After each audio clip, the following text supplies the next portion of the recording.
A lot of clients that come on board with Centerstone Group were a victim of another timeshare exit scam. The way that they were victimized is they didn't do their research or they tried to get cheap. They just went with the lowest price solution. And then they found out that that wasn't the right direction to go. And then they end up spending a lot of money with another organization that's not going to do the right thing. Oftentimes they won't even return their phone calls. And then they end up learning from the mistake, doing the research, and then finding Centerstone Group and some, there's a few other reputable timeshare exit companies as well. It's not just us, but we are number one in the industry for a reason. So there's some real red flags that everybody needs to be looking out for. First of all, it starts with doing your research and asking tough questions. Don't be embarrassed to ask the questions.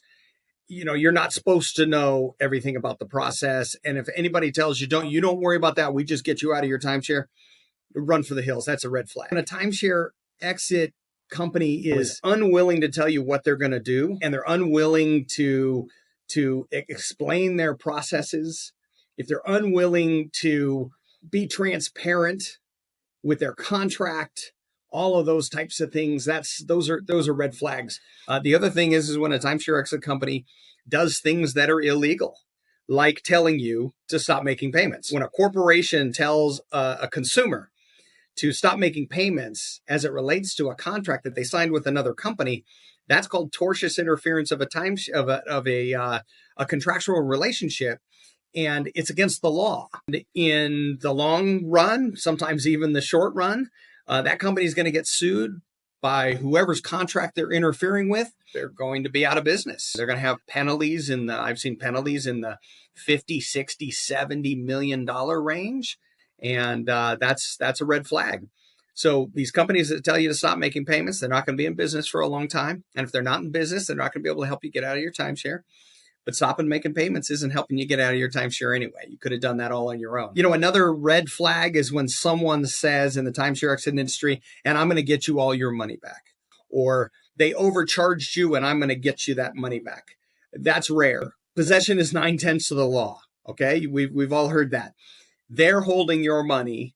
And it's very difficult for them to give you your money back. That's going to be a rare occurrence. Now, some of our clients get their money back, but we're never going to make any kind of promises or even imply that someone's going to get their money back. At Centerstone Group, we call that the cherry on top. And if someone got their money back, that's fantastic. We celebrate it, but we're never going to imply to a client that we're going to be able to get them their money back.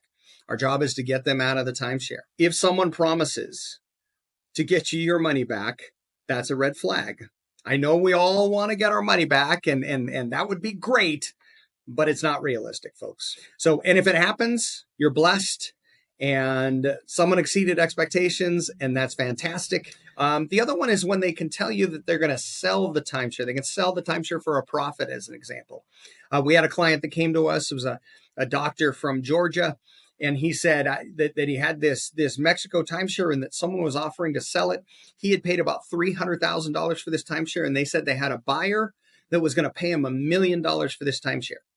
And he almost signed up with that company. Now, let me tell you what happens. They're going to say, hey, we have a buyer, but there's going to be taxes and there's going to be title fees and all this other thing. So it's going to cost us $32,000 to get you that $1 million. So send us the $32,000 and we're going to push that sale through and then we'll send you the $1 million. Well, guess what? You're going to send in the $32,000 and they're going to disappear because no one's buying timeshares for $1 million. No one's even going to buy the timeshare back for the amount that you paid for it. I know people that paid for timeshares for $100,000, and we'll find people that will take it over for maybe $3,000, $4,000. So these things don't have a resale value. I don't care what the timeshare told you. There's no resale value. It's not going to appreciate in value. This is something where the value of a timeshare is in the utilization of the timeshare, the experiences you have with your family, and things like that. But there's no value in that. Ask the tough questions and do your research.